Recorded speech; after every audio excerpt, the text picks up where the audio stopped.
привет! Меня зовут Саша, и сегодня мое первое видео будет посвящено трем моим самым-самым любимым фильмам.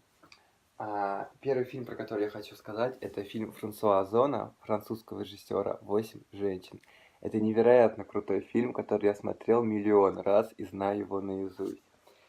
Это потрясающий мюзикл, и кроме фильма у меня еще есть песни из этого фильма. Короче, обалденный фильм, сегодня про него расскажу. Второй фильм, который я очень люблю и сегодня про него расскажу, это «Глубокое синее море». Фантастический триллер, акулий триллер 1999 года режиссера Ренни Харлина. Главная актриса в этом фильме британская актриса Сафрон Борроуз. Я ее очень люблю. Я создал ВКонтакте еще в 2011 году про нее группу. И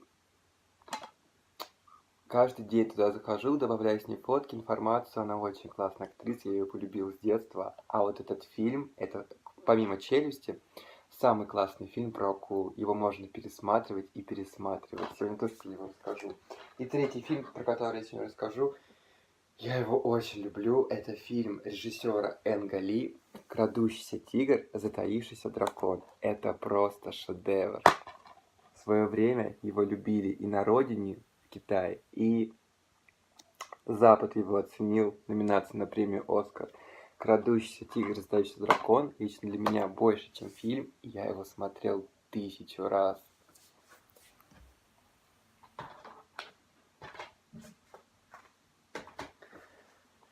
Франсуа Озон – тот редкий режиссер, который снимает прекрасные фильмы. Какой его фильм не возьми, там всегда будет какая-то загадка, какой-то шарм, обаяние. Он из фильма создает целое искусство. «Восемь женщин» из всех его фильмов мой самый любимый фильм. Да что тут сказать? Я не хочу говорить громкие слова, но «Восемь женщин» мой самый любимый фильм из всех. Да, это мюзикл, и он очень крутой. В нем играют прекрасные актрисы французского кинематографа, такая как Катрин Денёв. Это живая легенда. И лично я с ней пересмотрел все фильмы и на каждый написал рецензию на Кинопоиске. Она очень красивая женщина и потрясающая актриса. Помимо Катрин Денёв здесь играет Фанни Ардан. Фанни Ардан – это свет, интеллигенция. Это такая редкая актриса, ее нужно чувствовать. Она прям как светится. Замечательная актриса. Изабель Юпер – это актриса противоречий, это актриса самых сложных, самых жестоких, самых яростных ролей. Изабель Юпер очень часто играет шлюх, падших женщин, убийц детей, убийц родителей. У нее очень сложные роли, но она глубочайшая актриса, и она входит в список моих 3 самых любимых актрис из всего мирового кинематографа. А дальше «Восемь женщин» играет Эммануэль Биар. Она, как и эти, тоже очень классная актриса. И здесь ее роль самая загадочная. Вирджини Людольен, Даниэль Дарьё, Людивин Санье, Фирмин Ришар также исполняют здесь роли. Все актрисы играли наравне, все играли здорово.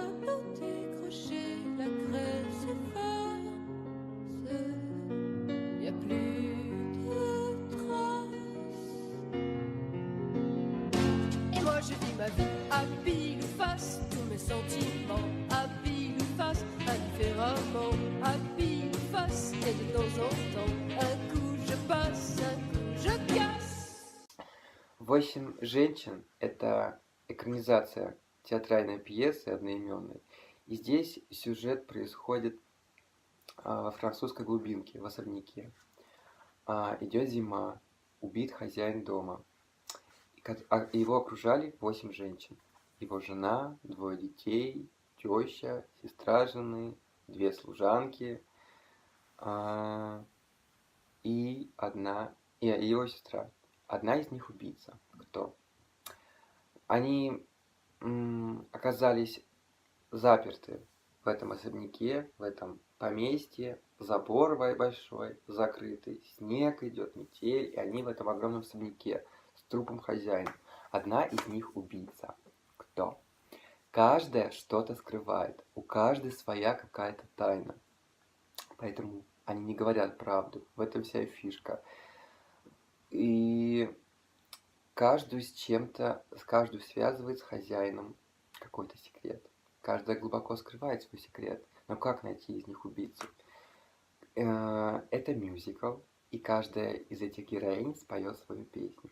В ходе процесса сюжета будет развиваться невероятные тайны, каждый диалог непредсказуем и не знаешь, чем все закончится.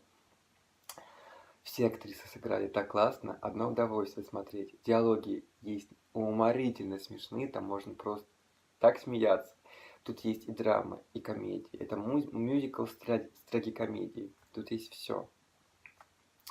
Концовка, конечно, была очень неожиданная.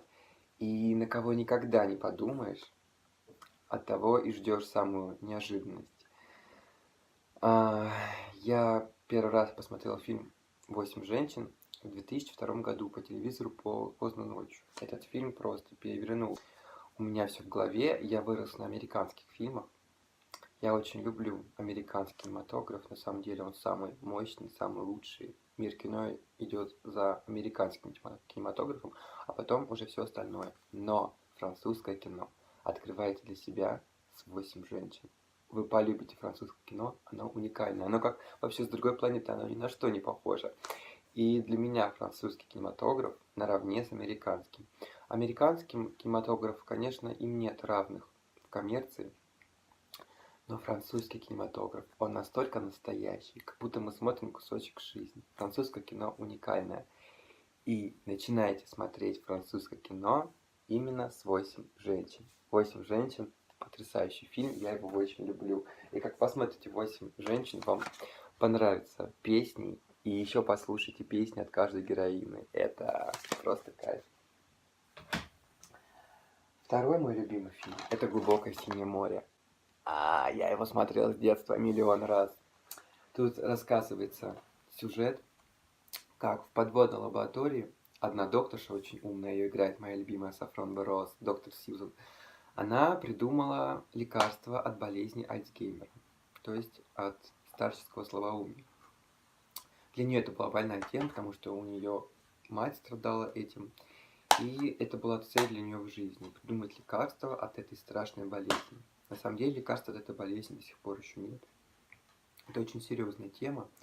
И вот эта доктор Сьюзан, она узнала в ходе своих опытов, что это лекарство можно сделать из мозга вот этой огромной манго-акулы. Не знаю, как она называется, но это не белая акула, я забыл, как называется эта акула. И Гарвардская конвенция, она запрещает опыты на генетическом уровне. Доктор Сьюзан, она нарушила эту конвенцию, и вместе со своим коллегой они исследовали на генетическом уровне мозг акулы. Но мозг акулы был мал, и они нарушили Гарвардскую конвенцию и изживили вот эти клетки у нее, у акулы в голове, запретным способом. Побочный эффект, который никто не ожидал, акулы стали умнее. И все 3 подопытные акулы, они поумнее. Они стали очень умные.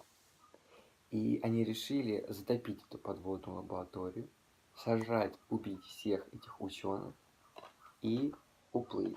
А подводная лаборатория находилась посередине океана, там был забор, и они решили потопить подводную лабораторию, чтобы забор опустился, и акулы могли уплыть. Короче, этот акулий триллер очень крутой. Вообще, Ренни Харлин очень хороший режиссер. У него такие классные фильмы, помимо даже «Глубокого синего моря». У него «Долгий поцелуй на ночь», «Остров головорезов». Хотя «Остров головорезов» считается самым провальным фильмом за всю историю. Там бюджет был 100 миллионов, а собрал он только 10 миллионов. Но лично я люблю «Остров головорезов». Там играет несравненная Джина Дэвис. Поэтому классный фильм. Но «Глубокое синее море» – мой самый любимый фильм Ренни Харлина.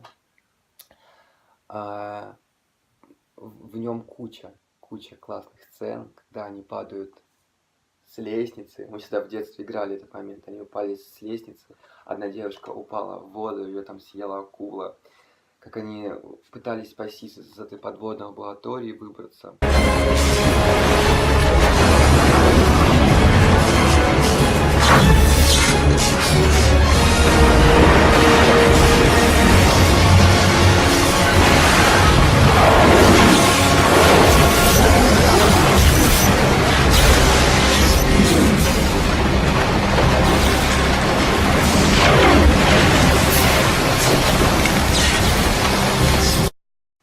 Короче, классный фильм. И концовка неожиданная. Такому точно не будешь готов. Поэтому, если вы хотите открыть для себя акулий фильм какой-нибудь, посмотрите, начните или с «Челюсти», но «Глубокое синее море» лично для меня на уровне «Челюсти». Это очень-очень классный фильм. Третий мой любимый фильм режиссера Энга Ли «Крадущийся тигр, затаившийся дракон». Это настолько красивый, глубокий и тонкий фильм, что его можно пересматривать с годами и пересматривать бесконечно. Эта история рассказывается про воинов зеленой судьбы. Это редкие воины, которые владеют боевым искусством, про который не знает мир. Только избранные могут владеть этим боевым искусством. Они прыгают по воде, летают через крыши. Это воины, которые должны быть защитниками этого мира. И одна женщина украла у этих воинов, у одного из воинов, это искусство. Она считала, что этим искусством всегда только владели мужчины.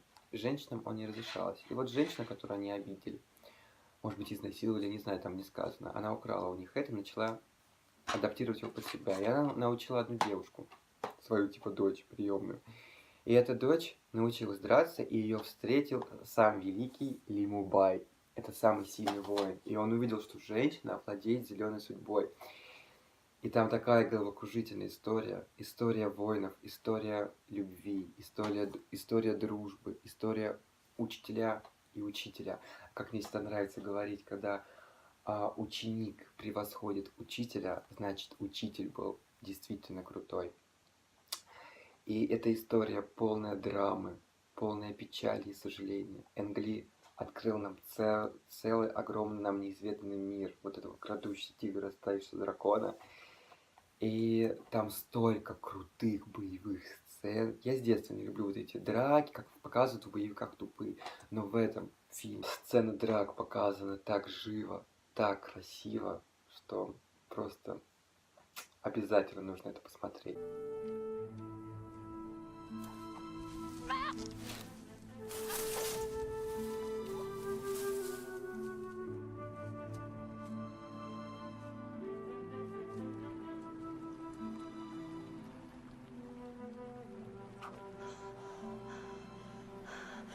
Тут также есть и комедия, и драма. Главную роль играют женские роли Джан Цзи. Это моя самая любимая китайская актриса. Помимо этого фильма, ей мировую известность принес фильм «Мемуар гейши». Я попозже про него тоже расскажу, такой же шедевр. Но Джан Цзи, она невероятно талантливая актриса. Она здесь играет вместе с Мишель Ео. Мишель Ео тоже классная актриса, у нее куча боевиков. Вот. Ну, а Ли Мубая, таинственного, самого сильного воина, играет знаменитый актер Чоу Юн Фат. Он играет его несравненно. И опять же, концовка фильма необыкновенная, неожиданная. Можно пересматривать и пересматривать. Вот эти три фильма, которые я сейчас сказал, из всего мирового кинематографа, я их всегда выделяю. Они у меня всегда в списке самых особенных. Я их очень люблю. И с годами пересматриваю. Вообще, в мировом кинематографе очень много хороших фильмов, но очень много посредственности, очень много заурядных фильмов, но хорошие фильмы есть. Самое классное кино это авторское. Часто самые лучшие фильмы это из авторского кино. Режиссеров много, идей очень много, и фильмов действительно много хороших, на которых стоит потратить свое время и посмотреть. У меня есть книжка толстая, 1001 фильм, который вы должны посмотреть. Я тысячи пересмотрел фильмов. Повторюсь, на Кинопоиске написала 3070 рецензий. Но вот из этой книжки 1001 лучший фильм. Я процентов только 30 смотрел фильмов. Там фильмов настолько много, мы даже представить себе не можем, насколько их много. Надо жизнь свою посвятить, чтобы все фильмы посмотреть, и то не посмотришь. Ну, я решил снимать вот такие небольшие видосы и рассказывать про самые хорошие фильмы, которые все-таки стоит посмотреть. И вот эти три фильма, которые я сейчас рассказал, их действительно стоит посмотреть, они очень классные. Всем хорошего настроения, только хороших фильмов. Счастливо!